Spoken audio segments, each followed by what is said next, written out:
আমি আর আপনি প্রতিদিন রাতে এক রুমে থাকতাম। কিন্তু মাঝে মধ্যে প্রায় লক্ষ্য করতাম আবু গভীর রাতে ঘুম থেকে উঠে অন্ধকারে কোথায় যেন চলে যেত। আবার 2 থেকে 3 ঘন্টা পর সেখান থেকে এসে চুপি করে আমার পাশে শুয়ে পড়ত। কিন্তু যখন আপু আমার পাশে এসে শীত তখন আপুকে খুব পরিশ্রমী এবং ক্লান্তির মনে হতো। মনে হচ্ছে কোনো পরিশ্রমের কাজ করে এসেছি। একদিন আমি ঘটনাটি রহস্য জানার জন্য আপু যখন গভীর রাতে অন্ধকার রুম থেকে বেরিয়ে যায় তখন আমি সেই ঘটনা রহস্যই জানার জন্য আপুর পিছন গেলাম। আমি দেখতে পেলাম আপু আস্তে আস্তে করে বাড়িওয়ালা রুমে প্রবেশ করেছে। তারপর আমি ভাবলাম দেখি আপু বাড়িওয়ালার সাথে কি করে, তাই ঘটনাটি জানার জন্য দরজার পাশে কান পেতে দাঁড়িয়ে রইলাম। একটু পর যা শুনতে পেলাম তা শুনলে বন্ধুরা তোমাদের মাথা গরম হয়ে যাবে। বন্ধুরা, গল্পটি অনেক ইন্টারেস্টিং। আশা করি তোমরা পুরো গল্পটা শুনবে, তবে গল্পটি শোনার পূর্বে বন্ধুরা তোমাদের নিকট আমার ছোট একটা অনুরোধ, তোমরা দয়া করে আমার চ্যানেলটি সাবস্ক্রাইব করে আমাকে সাপোর্ট করবে। হ্যালো বন্ধুরা, আমি নূরজাহান নূর। কেমন আছো তোমরা সবাই? আমি আবারও চলে আসলাম তোমাদেরকে মজা দেওয়ার জন্য আর একটি নতুন গল্প নিয়ে। আজকে গল্পটি আমার নিজের বাস্তব জীবনের একটি গল্প। বন্ধুরা, বর্তমানে আমার বয়স 30, তবে আজকে আমি তোমাদেরকে যে গল্পটি বলব তখন আমার বয়স ছিল 15। ছোটবেলা থেকেই আমাদের বাবা মারা যায়। আমাদের কোনো ভাই নেই, আমরা 2 বোন। মা অনেক কষ্ট করে আমাদেরকে বড় করে তুলেছেন। কিন্তু দুঃখের ব্যাপার হলো, যখন আমার বয়স 12 কি 13 হবে এবং আমার বড় বোনের বয়স 15 থেকে 16 হবে, তখন আমার মা ও মারা যায়। আর এদিকে আমাদের পারিবারিক অবস্থা খুব একটা ভালো ছিল না, যে কারণে আমরা এলাকার কিছু মানুষের সহায়তায় চলে আসি আমাদের গ্রামের বাড়ি থেকে ঢাকা শহরে কাজের সন্ধানে। আমার বড় বোনের নাম শিমুল। আমি আর শিমুল আপা আমাদের এলাকার এক আত্মীয়র বাসায় এসে উঠলাম। কিন্তু ঢাকা শহর, কেউ কাউকে এক বেলা খেতে দেবে, কিন্তু থাকার স্থান দিবে না, দেওয়াটা কষ্টকর হয়ে যায়। ঢাকা শহর আজব শহর, মানুষের বসবাসের জন্য সামান্যটুকু জায়গা দিবে, এটা কেউ চাইলেও দিতে পারে না, কারণ এখানে বসবাসের জায়গা খুবই সীমিত।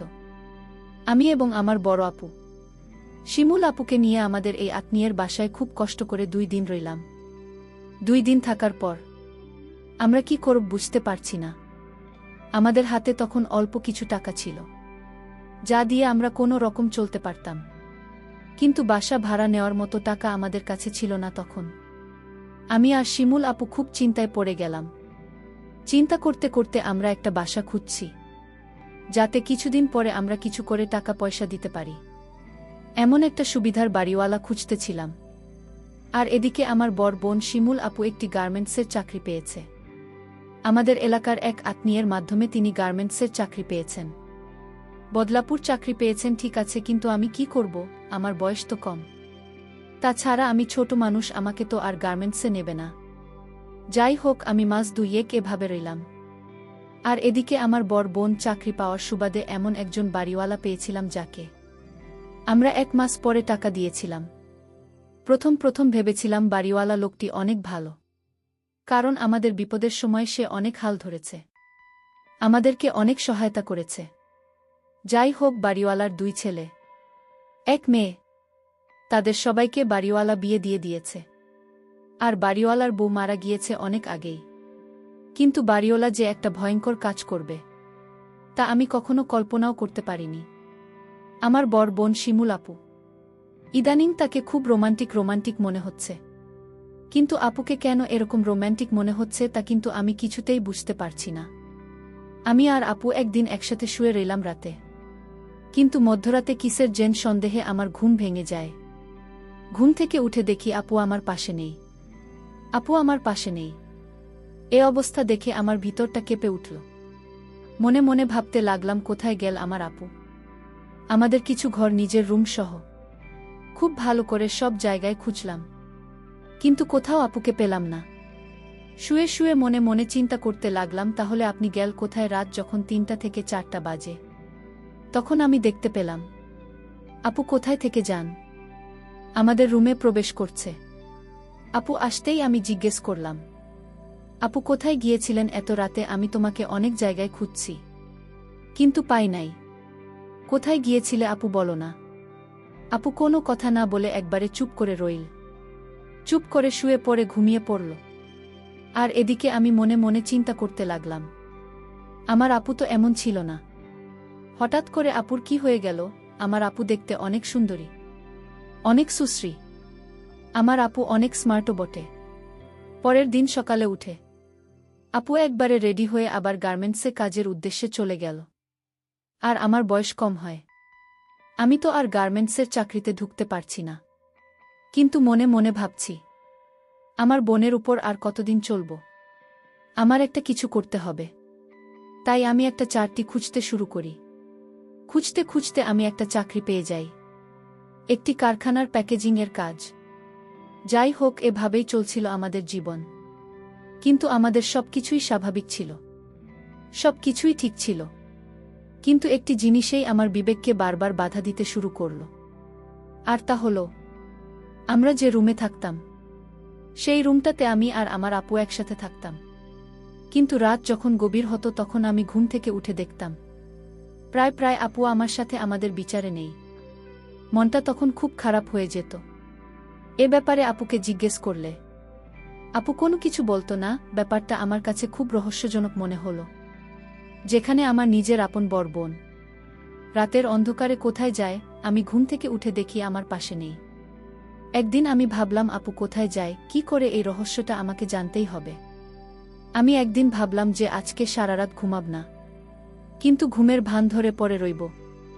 দেখবা আমার বড় আপু কোথায় যায়। রাত যখন 1-2টা বাজে, তখন দেখলাম আপু আস্তে আস্তে উঠে দরজা খুলে কোথায় যেন যাচ্ছে। আমিও চট করে উঠে গেলাম। উঠে আপুর পিছু নিলাম। এমনভাবে পিছু নিলাম যাতে আপু কোনোভাবেই বুঝতে না পারে যে আমি তার পিছু নিচ্ছি। আমি দেখতে পেলাম আপু আস্তে আস্তে করে আমাদের বিল্ডিংয়ের 4 তলায় গেল। আমি ভাবলাম আপু 4 তলায় কি করে? এখানে তো বাড়িওয়ালার থাকে, আর বাড়িওয়ালার বাসায় তো কেউ নেই। বাড়িওয়ালা শুধু একলা ছেলে মেয়ে সবাইকে বিয়ে দিয়েছে। তার বয়স প্রায় 55 থেকে 60-এর মতো হবে। বাড়িওয়ালার বয়স যদিও একটু বেশি, কিন্তু সে দেখতে এখনও অনেক শক্তিশালী পুরুষের মতো। আর তাছাড়াও বাড়িওয়ালা শরীরের প্রতি খুব কেয়ার করে। তাদের কোনো অভাব নাই তো। শরীর স্বাস্থ্যের প্রতি তারা প্রচুর যত্নশীল হয়। আমি দেখতে পেলাম আপু আস্তে আস্তে করে বাড়িওয়ালার যে রুমে থাকে সে রুমে প্রবেশ করে গেল। কিন্তু আমি একটা জিনিস দেখে খুব আতঙ্কিত হয়ে গেলাম। বাড়িওয়ালার রুমের দরজা ভেতর থেকে লাগানো ছিল না। তাহলে কি প্রতিদিন ও সেখানে যেত? ভাবতেই মনের ভেতরটা ফুপিয়ে কেঁদে উঠল। আপু সরাসরি বাড়িওয়ালা রুমের ভিতর ঢুকে গেল। ঢুকে গিয়ে আস্তে আস্তে করে দরজা ভিতর থেকে লাগিয়ে দিন। আমি খুব সাবধানতার সাথে আস্তে আস্তে বাড়িওয়ালার দরজার সামনে গিয়ে কান পেতে শোনার চেষ্টা করলাম সেখানে কি হচ্ছে। আপু সেখানে কি করে, কি হচ্ছে সেটা জানার জন্য আমি সেখানে কিছুক্ষণ কান পেতে দাঁড়িয়ে রইলাম। কিছুক্ষণ পরে শুনতে পেলাম সেখান থেকে এক অদ্ভুত ধরনের আওয়াজ আসছে। যে আওয়াজটা শুনে আমার সমস্ত গায়ে শিহরিত হয়ে উঠল। বাড়িওয়ালার সাথে আপুর এরকম অবস্থা দেখে আমার খুব খারাপ লেগেছিল। কিন্তু রুমের ভিতরে কি হচ্ছে আর এরকম অদ্ভুত আওয়াজ আমি কখনো শুনি নাই। এরকম অদ্ভুত আওয়াজ কেন হয় আমি কিছুতেই বুঝতে পারি নাই। এভাবে প্রায় 10-15 দিন আপুকে লক্ষ্য করলাম সেখানে বাড়িওয়ালা রুমে যায়। যাওয়ার সাথে সাথে কি রকম একটা অদ্ভুত আওয়াজ আসে।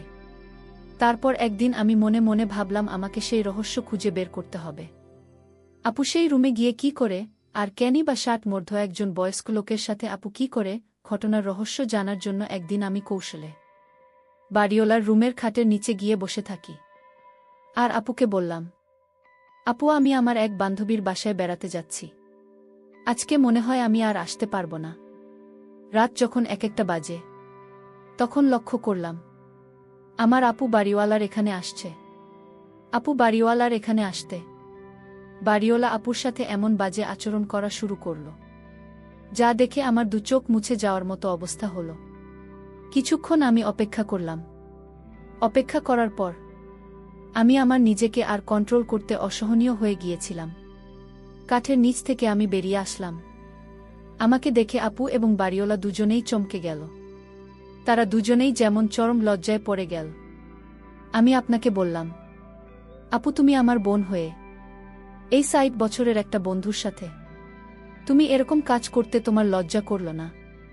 বাড়িওয়ালা এবং আপু দুজনে আমার সামনে মাথা নিচু করে রইল। তারপর আমি আপনাকে বললাম, আপু কেন তুমি এরকম কাজটা করলে? একটু বলো না আমাকে। দুনিয়াতে কি তোমার ছেলে মানুষের অভাব ছিল? তাই বলে তুমি একটা ৬০ বছরের বুড়োর সাথে আছি? আপু আপু কিছুক্ষণ নীরব থেকে আমার প্রশ্নের উত্তর দিতে শুরু করল। আপু আমাকে বলল, বোন নূরজাহান, আমরা যখন খুব অভাবে পড়ে এই শহরে এসেছিলাম তখন খুব ছোট। তখন এই লোকটা আমাকে অনেক হেল্প করেছে, যার প্রতিদান দেওয়ার জন্য আমি প্রতিদিন তার এখানে আসতাম।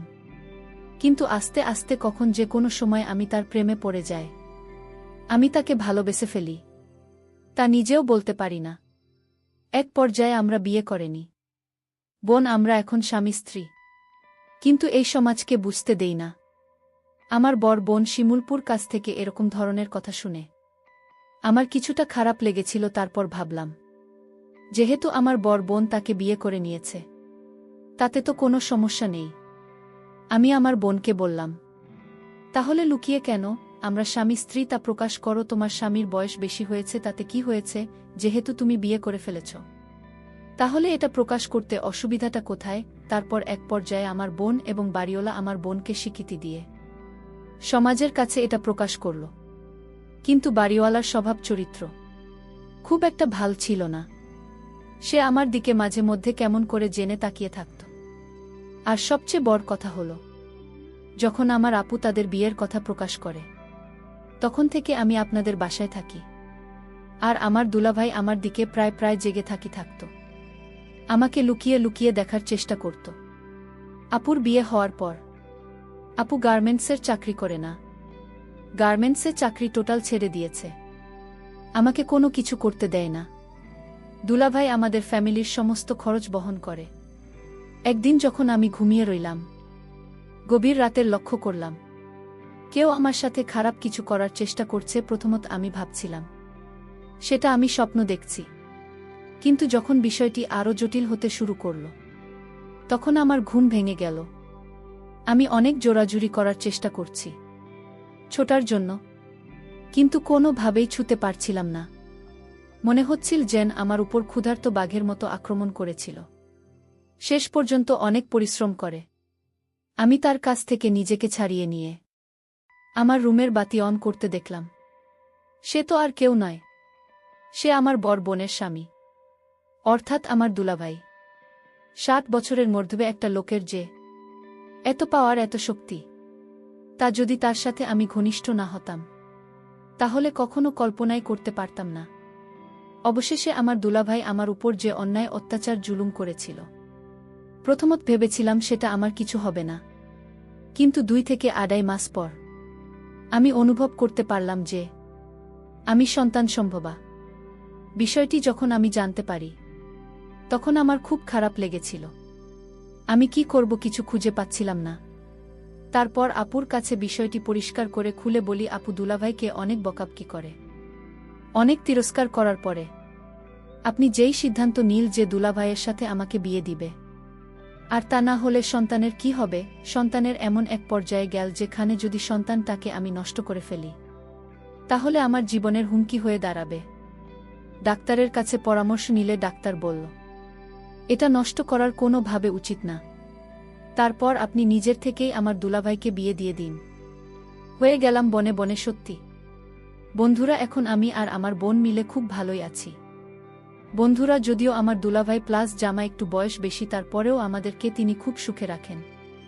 বন্ধুরা, তোমরা সকলে আমার জন্য দোয়া করবেন। পরিশেষে আমি তোমাদেরকে বলব, বন্ধুরা, এই পৃথিবীতে হাজার হাজার কোটি কোটি লোক আছে। তাদের মধ্যে কোনটা মুখ আর কোনটা মুখোশ তা চিনা খুবই কঠিন।